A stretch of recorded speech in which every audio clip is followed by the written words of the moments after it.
নমস্কার বন্ধুরা, এটা হলো গীতার বাড়ি। এখানে গীতা আর গীতার স্বামী গণেশ চতুর্থীতে কি করবে সেটা নিয়ে আলোচনা করছে। এই ভিডিওটা অনেক ইন্টারেস্টিং আর নতুনও। পুরো ভিডিওটা দেখি চলো।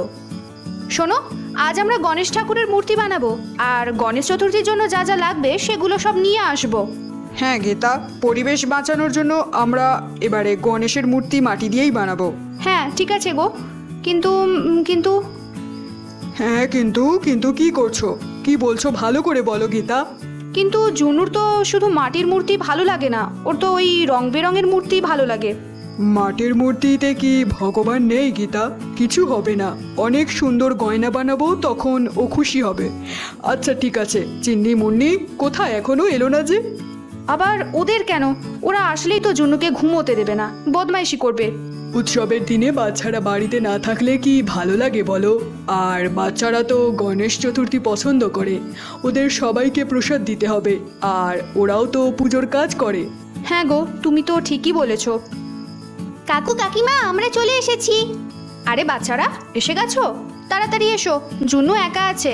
জুনু তোমাদের অপেক্ষা করতে করতে ঘুমিয়েই পড়েছে। বাচ্চারা, তোমাদের একটা কাজ দিচ্ছি, তাড়াতাড়ি করতে হবে কিন্তু। হ্যাঁ বলো কাকু, ওই তৈরি করা মিষ্টিগুলো কি খেতে হবে? কাকিমার বানানো মিষ্টিগুলো কি খেতে হবে? আরে ওটা তো পুজোর পরে। আচ্ছা তুমি বলো কাকু, কি করতে হবে? হ্যাঁ চিন্নি মুন্নি পিঙ্কি, আমাদের মূর্তি তৈরি করতে তো অনেক খরচ হয়, তাই তোমরা তিনজনে মিলে সবার কাছ থেকে চাঁদা তোলো, তারপর আমরা সবাই মিলে পুজো করব। আরে কাকু, চাঁদা আমাদের কে দেবে? আমরা তো জুন্নুর সাথে খেলা করতে এসেছিলাম, কিন্তু তুমি তো আমাদের অনেক বড় কাজ দিয়ে দিলে। আরে বাচ্চারা, মূর্তির জন্য চাঁদা চাইলে সবাই দেবে, সবাই আনন্দের সাথে যেমন খুশি করে দেয়। তাড়াতাড়ি এই খাতাটা নিয়ে যাও। ঠিক আছে কাকু, আমরা এই খাতাটা নিয়ে যাচ্ছি, তাড়াতাড়ি চলে আসবো। আরে চিন্নি, কাকু তো এমনিই বললো, চলো আমরা একটা চক্কর লাগিয়ে চলে আসি। আরে মুন্নি, কাকু আমাদের উপর বিশ্বাস করে এত বড় কাজের দায়িত্বটা দিয়েছে, আমাদের এটা করা উচিত হবে না? গীতা, আমি ট্রাক্টরে করে মূর্তিটা নিয়ে আসবো। ঠিক আছে, সাবধানে যাতায়াত করো। এরই মধ্যে জুনু কাঁদতে থাকে।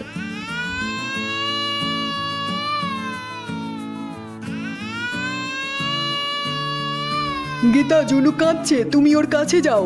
চিন্নি মুন্নি পিঙ্কিও চলে আসবে তাড়াতাড়ি, তার মধ্যে আমিও মূর্তি নিয়ে চলে আসবো। আচ্ছা ঠিক আছে।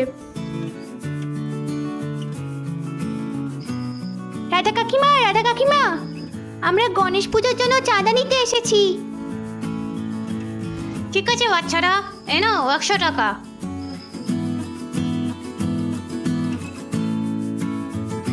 টাকা তো সাবধানে রাখো মুন্নি, দেখো পড়ে না যায়। এইভাবে সবার কাছ থেকে টাকা নিয়ে আমাদের জড়ো করতে হবে। এই খাতায় সবার নাম আর চাঁদা লিখে রাখতে হবে, আর এই ব্যাগটাও চাঁদা তুলে ভর্তি করতে হবে।